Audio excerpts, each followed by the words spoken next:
I came to on my back, staring at a cracked ceiling that looked like it was about to drop the whole prison on top of me. For a second, I couldn't remember how I got there. My ribs were buzzing like someone had hooked jumper cables to them. Then it all came back. The swing of the thing's arm, the hit, the floor vanishing under me. I pushed myself upright, breath caught halfway in my throat. The hallway around me was empty. No Mia, no Sam, no sign of Chris. Just the distant drip of water and the cold running straight through the stone. My legs barely held me when I stood, so I kept a hand on the wall as I moved. My voice came out rough when I called for Mia and Sam. Nothing answered back, just that slow drip somewhere in the dark. I checked the beam from my phone, half dead, flickering when I moved too fast. Great, I muttered, mostly to convince myself I still had a voice. I started walking anyway, trying to follow the path I thought we'd taken before everything went sideways. Every few steps, I forced myself to say their names again, hoping one of them would shout back. I finally heard Mia before I saw her. Not yelling, just this tight, shaky Tyler that sounded like she was trying not to fall apart. I followed it around a corner, and she came straight into me, grabbing my jacket like she thought I might slip through her hands again. Sam was right behind her, out of breath and trying to keep her face neutral, which never works with her. "You look like hell," she said, but she was already checking me for injuries. I didn't even answer, just pulled them both in for a second, because everything in me loosened the moment they were real and in front of me. Mia didn't let go right away, and I didn't ask her to. We didn't talk much on the walk out. Mia stayed close enough that our shoulders kept brushing, and Sam kept checking over her shoulder like she expected Chris to walk out of one of the broken doorways. When we stepped into the parking lot, the cold hit all three of us at once. Mia unlocked the car with hands that were still shaking a little. Sam slid into the back and pulled out her phone immediately. Same habit every time Chris goes missing, like he'll text the second she looks away. I didn't say anything. We were all thinking the same thing. We needed a place to breathe before we fell apart in front of that building. The motel room felt like every cheap roadside place I'd ever crashed in. Thin carpet, old heater rattling under the window, one lamp that buzzed when Mia turned it on. We didn't spread out or unpack. We just sat wherever we landed. Sam dropped onto the edge of the bed and kept her phone in her hands like she was waiting for it to pulse with life. Mia sat beside me on the floor, knees pulled up, trying to steady her breathing. I leaned back against the dresser and finally let the adrenaline drain out of my arms. Nobody said it out loud, but we were all listening for the same thing. A ping from Sam's phone, or a knock on the door that meant Chris somehow made it back on his own. Sam's phone buzzed, and Mia nearly jumped out of her skin. "Please tell me that's him," she said, already leaning over before Sam even unlocked it. "Who else texts me at midnight?" Sam muttered, trying to sound calm, but missing by a mile. The screen lit up with coordinates and a picture of a red curtain. Sam blinked at it. "Okay, cryptic even for him. Doesn't look like anywhere around here," Mia said. I moved beside them. "Zoom in on the curtain." Sam did, and her throat tightened. A second message appeared. "Find the room." Then the third. "I love you." Sam stared at it too long. Mia nudged her shoulder. "He's scared, Sam. That's why he sent it." "Yeah," Sam said quietly. "I know. I hate that he's out there by himself." "You're not losing him," I said. "None of us are." Sam exhaled through her nose, wiped the corner of her eye fast. "Then we need to go. Now. None of us wanted to admit we were running on fumes, but the moment the adrenaline wore off, it hit hard. Mia stretched out on top of the blankets and was out in minutes, one arm over her eyes. Sam stayed sitting up with her back against the headboard, still holding her phone like she might miss something if she set it down, but even she drifted. I sat on the floor beside the bed, leaning back against the dresser again. My ribs throbbed, my eyes burned, and for a while, the only sound in the room was the heater rattling like it was trying to self-destruct. I didn't remember closing my eyes. I just remembered waking up to Sam whispering my name. "There's something," she said, voice thick from sleep. She wasn't panicked, just wired. Mia jolted awake like she'd been dreaming of falling. "Tell me it's not checkout time," she mumbled. Sam shook her head and held out her phone. "It's him." That got both of us fully upright. Sam unlocked a screen, and the coordinates were sitting there waiting. Then the picture of the red curtain.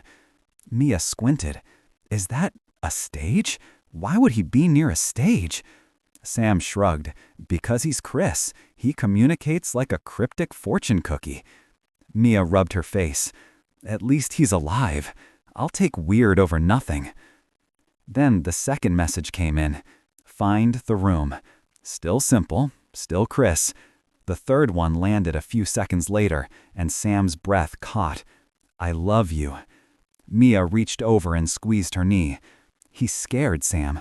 That's the only time he says that first." Sam gave a tiny, crooked smile. "Yeah, I know." I leaned forward. "We'll go. Just give me 5 minutes to pretend my spine still works."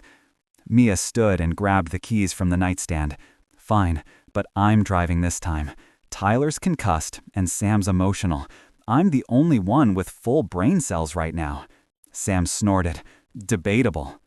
"We move slow getting ready. The kind of slow that comes from stiff muscles and bad beds." Mia splashed water on her face in the bathroom and came out rubbing her eyes like the lights were judging her. "Okay," she said, grabbing her jacket. "Someone remind me why Chris couldn't text a normal address like a normal human." Sam zipped her hoodie. "Because he's allergic to straightforward communication. He'd rather send us treasure map coordinates than say, 'Hey, help.'" I pushed myself up, ribs screaming. To be fair, when your life is a government science project, your texting habits get weird. We stepped outside into early morning air that hadn't decided if it wanted to be cold or just unpleasant. Mia locked the door behind us. "I swear this place is where tetanus was invented," she muttered. Sam looked at the empty parking lot like she half expected to see Chris leaning on the car. "You think he's close?" she asked. Mia opened the driver door. "Close enough to text, far enough to be dramatic." Sam rolled her eyes but didn't argue. I climbed into the passenger seat and adjusted the visor so the sun didn't stab straight into my skull. "Let's just get moving," I said, "before whatever's wrong gets worse." Mia pulled onto the highway, and the car settled into that soft hum that always makes long roads feel shorter.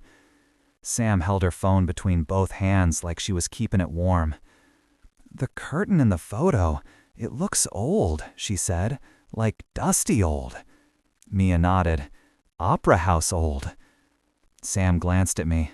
"You ever been to Bellville?" "Only driven through," I said. "Didn't strike me as a place with an opera anything." Mia smirked.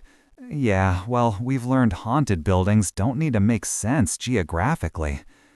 Sam pointed at her phone. "Coordinates say south, 40 minutes. If he sent this right after we fell asleep, he was there not long ago." I didn't say it out loud, but the idea of him wandering around a place like that alone dug right under my skin. The Bellville Opera House looked even older than the photo on my phone made it seem. Early morning light hit the brick in a way that made every crack show. Mia parked across the street instead of right out front. "Because every horror movie starts with someone parking too close to the death building," she said. Sam didn't argue. She was already scanning the windows like she expected someone to wave from inside. "It's weird," she said quietly. "If Chris sent that picture from here, why stay? Why not meet us?" I pushed my door open. Either he couldn't, or he didn't want us walking into something without a warning. The front doors were chained shut, big padlock that looked newer than the building deserved. Sam nudged it with her foot. "This is cute," she said. "Like this would stop literally anyone." Mia pointed to the side. "There's a back entrance. Theater buildings always have one." We walked around, gravel crunching under our shoes. The alley smelled like old rain and dust, and the back door had a busted security light dangling above it. Great. Ambience. Sam crouched by the lock. 5 seconds, she muttered. Mia folded her arms. "I'm timing you." Sam shot her a glare. "You're not helping." The lock clicked open 2 seconds later. Inside wasn't much better. Long hallway, peeling paint, posters for shows that probably hadn't run since before any of us were born. The air felt still, not eerie, just old. Mia took the lead, because apparently that was her default now. "If a raccoon jumps out, I'm not saving either of you." "I respect that," Sam answered, shining her phone light down the hall. We passed a dressing room with busted mirrors and a row of abandoned chairs. Sam slowed down. "Chris was definitely here," she said, pointing to dust disturbed on the floor, like someone had slid their boot sideways. I crouched beside it. Fresh, last few hours. Okay, so we're not wrong. We're just late. The closer we got to the stage, the more Mia kept glancing back at me, like she was checking if I was still upright. I bumped her shoulder lightly. "You do realize I can walk without a chaperone, right?" She raised an eyebrow. "Last night, you got body slammed by something with a wingspan.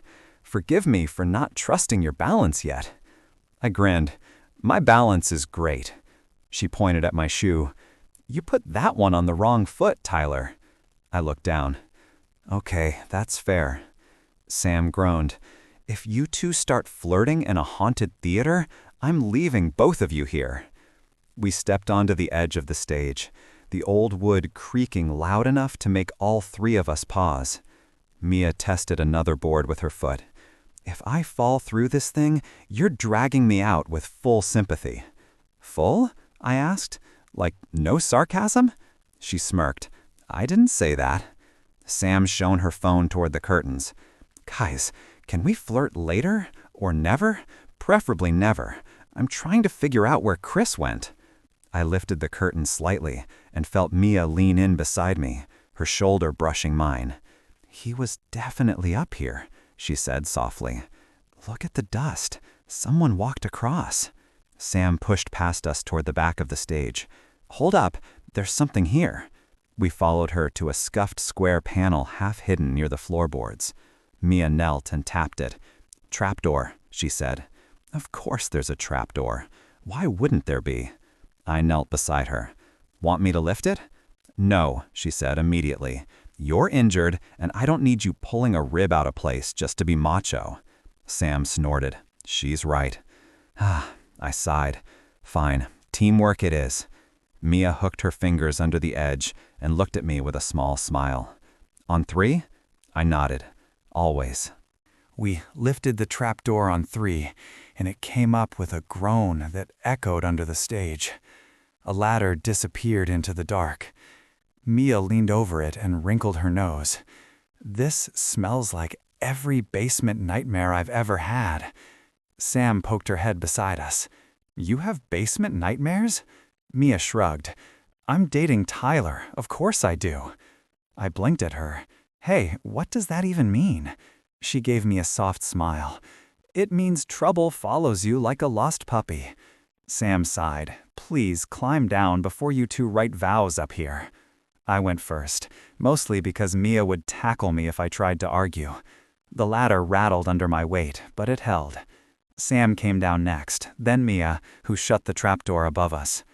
My phone light caught metal walls, smooth, seamless panels, and a heavy door with a faded symbol stenciled on it. Mia let out a breath.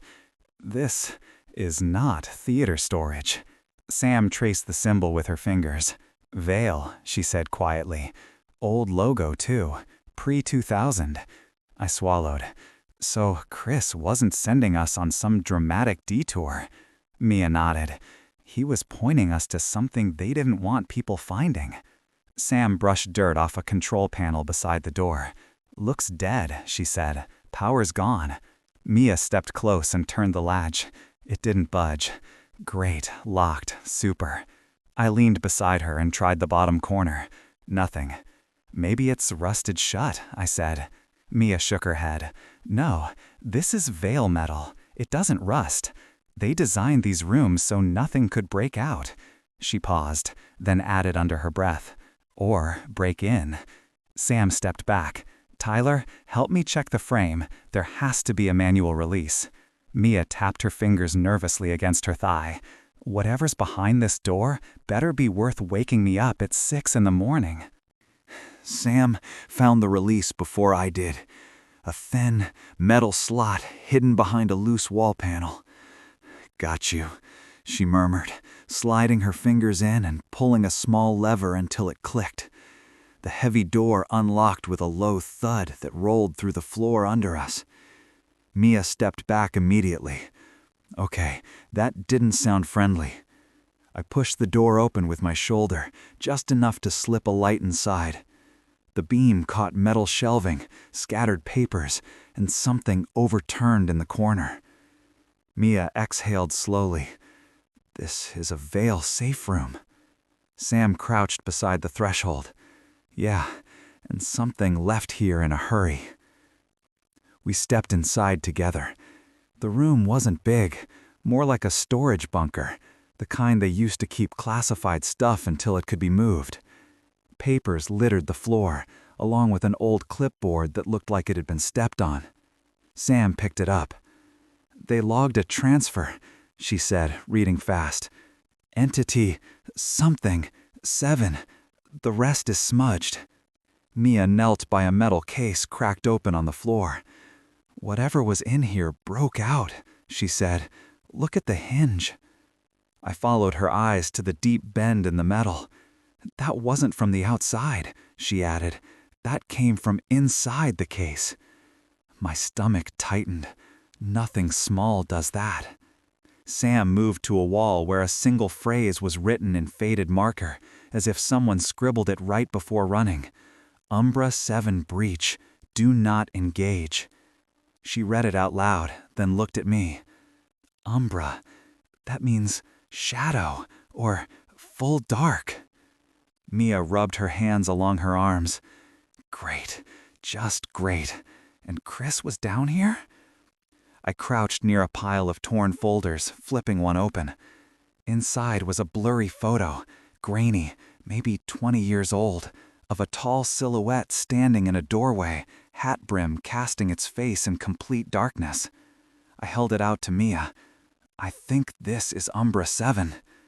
Mia stared at it, her jaw tightening.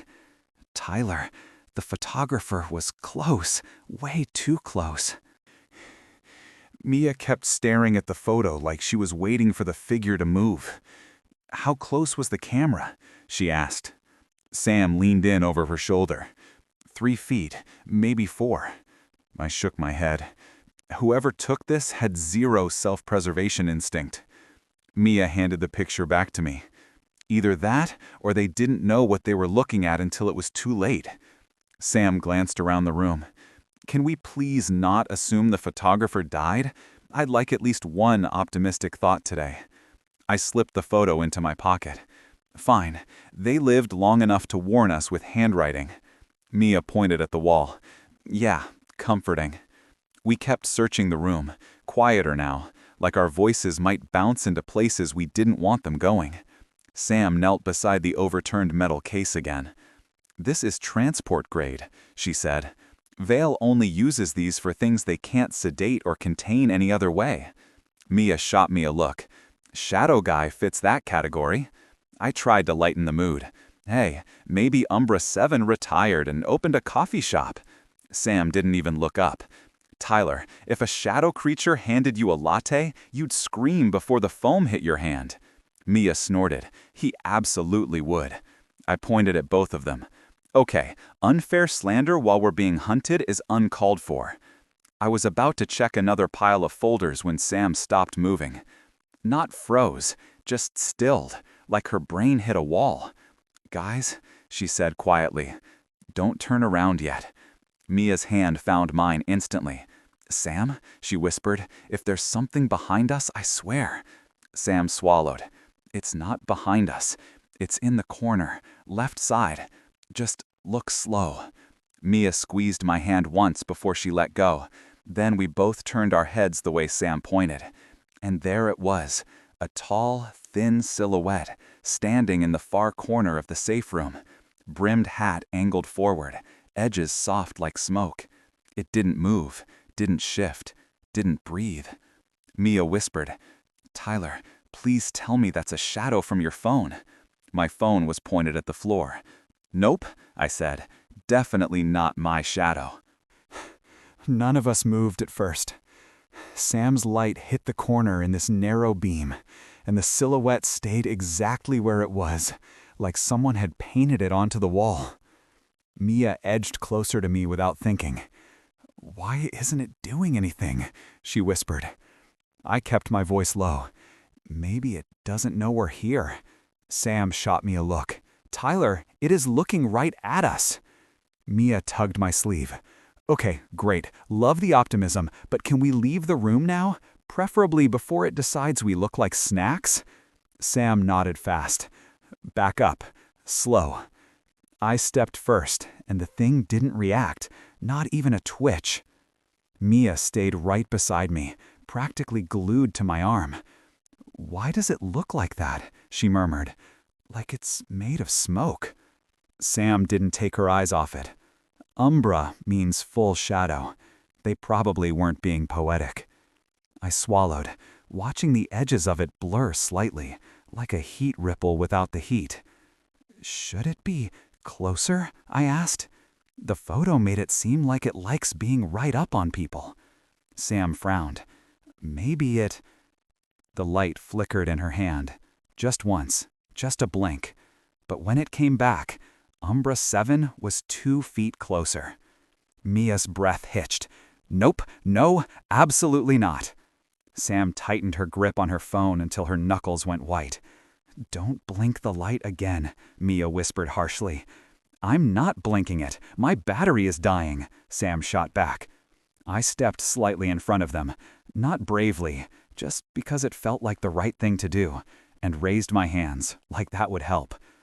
Umbra 7, I said quietly, we're not here to mess with you. We're just leaving. Mia grabbed my jacket. Tyler, do not negotiate with the hat demon. It's not a demon, Sam muttered. It's a category. Great, Mia snapped. I'll remember that when it eats us.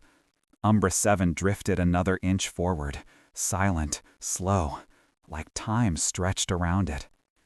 Sam backed toward the door first, keeping her light on Umbra 7 like she was holding a wild animal at bay. Mia grabbed my sleeve and whispered, if that thing moves faster than us, I'm tripping you and running. I gave her a look. Unbelievable. She squeezed my arm. I'm joking, genius, mostly. Sam waved us back. Less flirting, more escaping, please. We moved together, slow steps, every scuff of our shoes sounding way too loud. Umbra 7 didn't walk. It just seemed slightly closer every time we shifted our weight, like distance meant something different to it than to us. We reached the safe room door, and Mia shoved it with her shoulder until it opened wide enough to slip through. Go, she said, pushing Sam ahead of her. I stepped out last, keeping my eyes on Umbra 7 the whole time. Sam hissed, Tyler, close the door. I pushed, but the heavy metal dragged like something was holding it from the other side. Mia put her hands next to mine. What is wrong with this thing?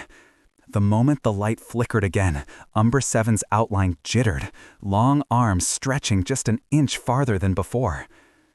Mia's voice went small. Okay, nope, close it now. We shoved harder until it finally slammed shut with a metallic echo. Sam spun around. We are leaving, now. Mia nodded so fast she looked like a bobblehead. Yup, gone, bye. I took one last look at the door, half expecting the shadow to seep through the edges like smoke. We just need to get upstairs. The stage door, the alley, whatever's closest. Mia tightened her ponytail like she was prepping for a sprint. If it shows up on that stage, I swear to God, I am burning this building down. Sam pointed at the ladder. Less talking, more climbing, please. We started moving, and every step felt like Umbra 7 was right behind us, even though the door stayed shut. Mia went up the ladder first, and I stayed close enough under her that if she slipped, I could at least break the fall with my face. Sam climbed below me, muttering, "If that thing pops its head through the trap door, I'm jumping out a window." I whispered back, "Please don't. I can't explain that to a nurse." Mia reached the top and pushed the trapdoor open, then froze halfway through. "Tyler," she whispered sharply, "you need to see this." Which is exactly the opposite of what you want to hear while climbing a ladder away from a nightmare. I hurried up beside her, and when I peeked out, my stomach dropped. Umbra 7 was standing near the stage's front edge, far from the trapdoor, perfectly still, like it had been waiting. Mia slid out onto the stage and grabbed my hand to help me up. How is it already here?" she asked, voice cracking in that way she tries to hide. Sam popped her head through the opening. "Is it where we left it?" I pulled her up fast. Short answer, no. Mia kept her eyes locked on the tall shadow across the stage. "Okay, cool. It can teleport. Love that for us." Sam shook her head. "Not teleport. It probably moved when the light flickered. Same thing as before." I swallowed hard. "Yeah, well, unless your battery magically got better in the last 2 minutes, we're not exactly in control here." The three of us backed toward the side curtains. Every time Mia shifted her weight, the boards creaked just enough that I wanted to kick myself for breathing. Umbra 7 didn't advance, but its arms hung lower now, almost brushing the stage floor. Sam whispered, "We need to hit the exit." Mia grabbed my sleeve. "Tyler, stay close. If you fall behind, I am dragging you by your hoodie." "That's romantic," I whispered back. "Shut up," she whispered and squeezed my hand tighter. Sam pointed at the wings. "On 3, we move fast. No stopping, no looking back." We all nodded, and for a split second, none of us breathed. Sam counted under her breath. 1, 2, and before she even hit 3, Mia yanked my hand and took off. We sprinted across the stage, shoes hammering against boards that sounded like they might collapse. Sam's light bounced everywhere, shadows stretching across the curtains like they were reaching for us. I risked one glance back. Stupid, I know. And Umbra 7 was already angled toward us, arms dragging behind it like they weighed 100 pounds each. "Don't slow down," Sam yelled, which was solid advice considering Mia was practically hauling me by my jacket sleeve. We slipped through the side curtains and slammed into a narrow backstage hallway. Sam nearly ran into a stack of broken set pieces and swore so loudly the whole building could have heard her. Mia shoved past a rolling costume rack. "Keep moving. Doors this way." Her voice cracked again, but she didn't stop, didn't even look back. I heard something behind us, a soft scrape, like claws lightly dragging along a wall. Sam risked a glance and went pale.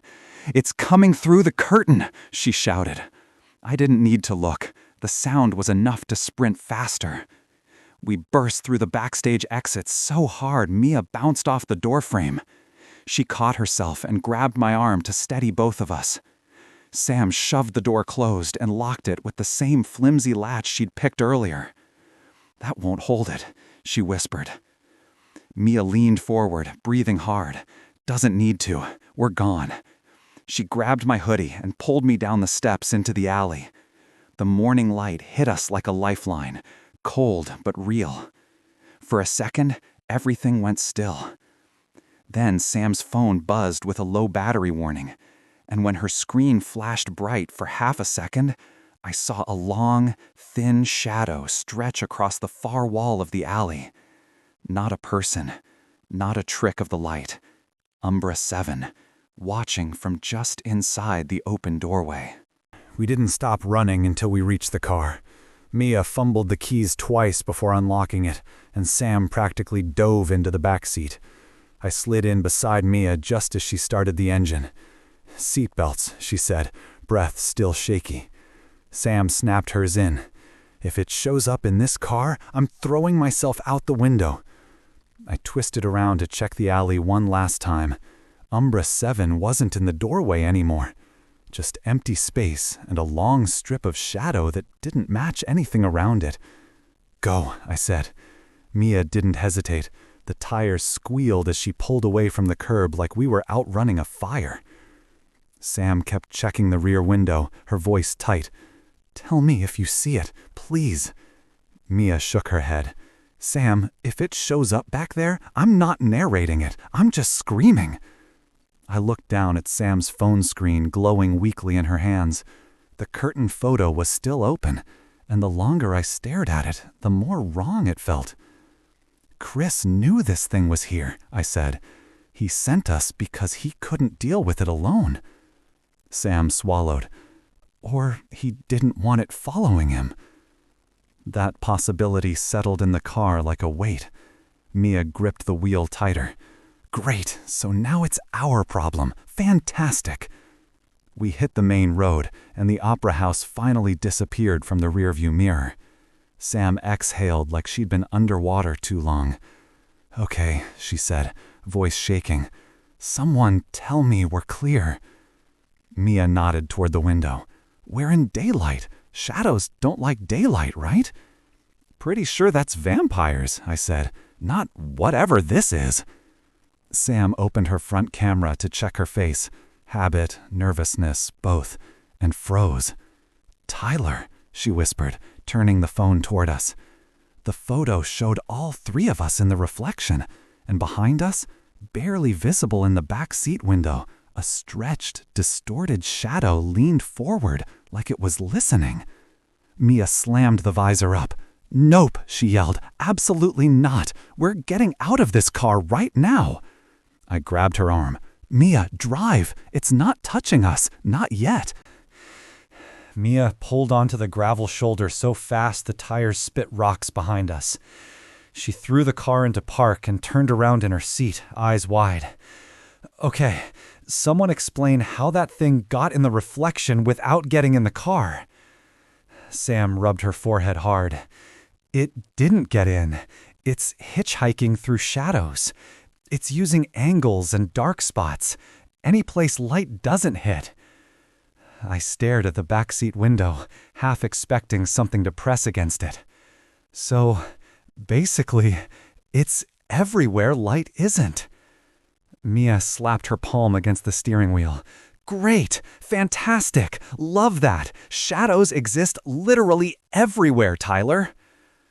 Sam leaned between the seats. "We need to think. If it wanted to hurt us, it would have done it downstairs, or on the stage. It's observing." Mia groaned. "That's worse. That's so much worse." She looked at me. "Why is everything we deal with never normal? Why can't we just fight, I don't know, a regular serial killer?" "Because," I said, "regular serial killers don't send cryptic curtain selfies." Sam's mouth twitched. He's right. Chris has impeccable timing for nightmare content. Mia threw her hands up. "Cool. Everyone's a comedian about this except me." She paused, then pointed at me. "And you. You're not allowed to joke. You almost got folded like laundry 24 hours ago." Sam's phone buzzed again, and all three of us flinched. She checked the screen and swallowed. "It's Chris." Mia leaned in fast. "What'd he say?" Sam held the phone between us. The message was short. "Don't outrun it. It follows dark." Another line appeared a second later. "Stay together." Mia covered her mouth. "He knows it's with us." I nodded slowly. "He sent us there on purpose. He wanted us to understand what we're dealing with." Sam lowered the phone, her voice barely above a whisper. Umbra 7 didn't follow us from the theater. It's attached. It's choosing us." Mia looked at both of us, completely done. "I'm sorry, choosing us? Absolutely not. I reject that. Unchoose us immediately." Mia rested her forehead on the steering wheel for a few seconds, breathing slow, like she was counting to 10 in her head. "Okay," she finally said, sitting up. "We can't just sit on the side of the road waiting for the world's creepiest shadow subscription service to renew." Sam pinched the bridge of her nose. "Chris said stay together, so whatever Umbra 7 wants, splitting up is exactly what it's waiting for." I nodded. "Then we don't split, not for anything." Mia pointed at me. "Bathroom breaks included." I held up my hands. "Fine, I'll hold it forever. Team unity." Sam pulled up the coordinates again, even though we'd already left the Opera House behind. "If Chris is warning us about staying in the light, we need somewhere with real visibility," she said. "Not forests, not basements, not enclosed spaces." Mia drunk her fingers on the wheel. "So, open fields, a diner, a Walmart parking lot?" Sam shrugged. "Honestly, the Walmart idea isn't terrible." I leaned back, rubbing my ribs. "Whatever we pick, we need to check our shadows constantly." Mia gave me a look. "Yeah, just add that to the list, with breathing and not dying. Easy." Before we picked a direction, I looked down at my phone. The screen was dark, but the reflection in the black glass wasn't empty. Far in the corner, barely there, stretched thin like someone had pulled darkness into a wire, was a sliver of Umbra 7's shape. No face, no movement, just watching. "It's here," I said quietly. Sam inhaled sharply. "Where?" I tilted the phone toward them. Mia flinched. "I hate this thing. I hate it so much." She threw the car into drive again. "Okay, we're heading north. We find an open spot, we get daylight on all sides, and we figure out what Chris is planning. Because apparently this nightmare is step one of something bigger." The road north was mostly empty, just long stretches of patched asphalt and fenced-off fields. Mia kept one hand tight on the wheel and the other tapping a nervous rhythm on her thigh. "If this thing shows up in broad daylight, I'm filing a complaint with whatever cosmic department handles shadow freaks." Sam leaned forward between the seats. "Pretty sure that department is just Vale, and they're terrible at customer service." I glanced out the window. Yeah, they really need to stop leaving their nightmares in public buildings. Mia snorted. "Right? At least put a sign on the door. Warning, contains one emotionally clingy hat monster." For a few minutes, things almost felt normal. Just the three of us in a car, teasing each other, pretending the world wasn't falling apart. Sam checked her phone again. No new message from Chris. She frowned, but tried to hide it. Mia noticed, because she always notices. "He's still ahead of us," Mia said. "He wouldn't text if he wasn't safer than we are." Sam whispered, "You think he's still shifting?" I swallowed. "Probably trying not to. We both know how he gets when he pushes too hard." Mia nodded. "Yeah, he goes silent, and then does something stupidly brave." Sam gave a tired smile. "Sounds like him." We passed a long stretch of open farmland, nothing but sky and early sunlight. It should have felt safe. Everything out in the open, nowhere for anything to hide. Mia loosened her grip on the wheel. "Okay, this is better," she said. "Even Umbra 7 can't cheat sunlight in a field." "Maybe," Sam said, but keep an eye on the shadows inside the car. I checked the rear window again. Clear. Checked the dashboard. Clear. Then, as the car passed a cluster of trees casting thin shadows across the road, something slid along the inside of the windshield. Just a thin, long streak of darker than dark that moved a little too fast. Mia saw it too. "Tyler," she whispered, "tell me that was the sun doing something weird?" I shook my head. Umbra 7 has range. Mia spotted a wide gravel pull-off near a cornfield and turned into it fast, the tires crunching loud enough to make Sam wince. "Okay, I'm done letting that thing ride shotgun," Mia said, throwing the car into park. Sam leaned forward, elbows on her knees, trying to calm herself. "We need a plan, like an actual plan, not the run and hope it doesn't murder us method." I rubbed my palms on my jeans.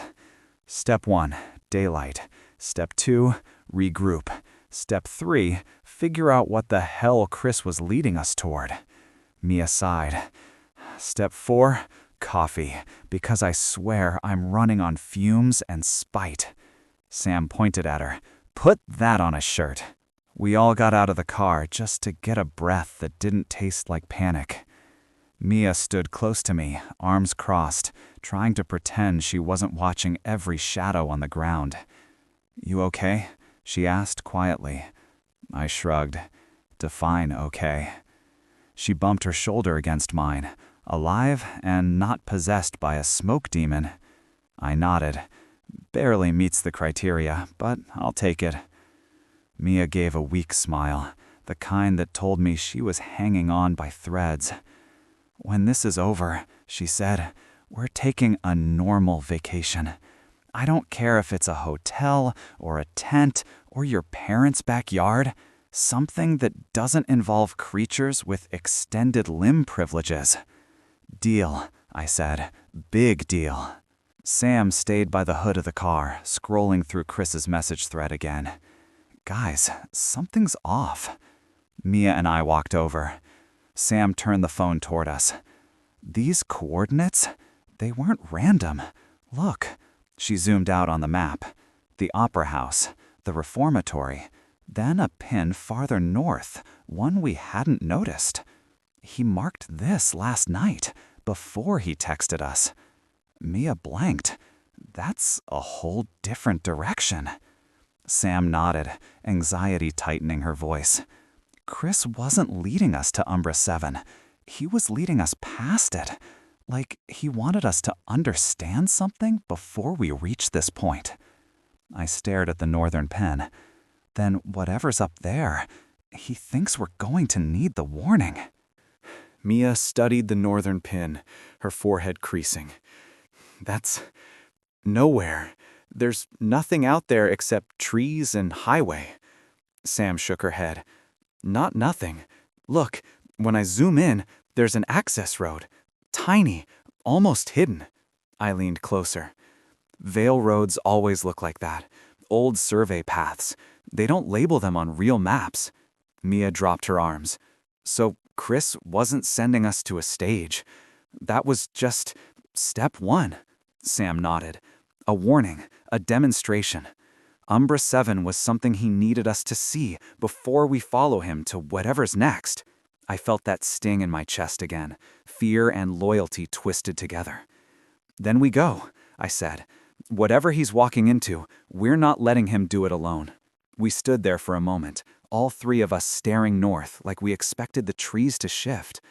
Mia slipped her hand into mine, her voice softer now. "I know this is stupid to say after everything we've seen, but I don't want to lose anyone else." I squeezed her hand lightly. "You're stuck with me. Sorry in advance." She cracked the smallest smile. Sam brushed her hair out of her face and joined us. "We stick together. Chris said that for a reason." She tilted her phone toward the ground, the screen dark. Even with the sun overhead, there was a thin shadow pooled under the car that didn't match its shape. Mia saw it too. "Tyler," she whispered, "please tell me that's just a trick of—" I shook my head. "Umbra 7 isn't leaving. We climbed back into the car, trying not to look at the extra shadow that slipped beneath us as we shut the doors. Mia started the engine and pointed us north. "We're going," she said. Sam stared out the window, voice barely audible. "Chris better be okay when we get there." I opened the map again and memorized the northern pin. Whatever waited at that location, a veil site, a clearing, a trap, Chris wanted us prepared. Prepared for Umbra 7. Prepared for the shadows.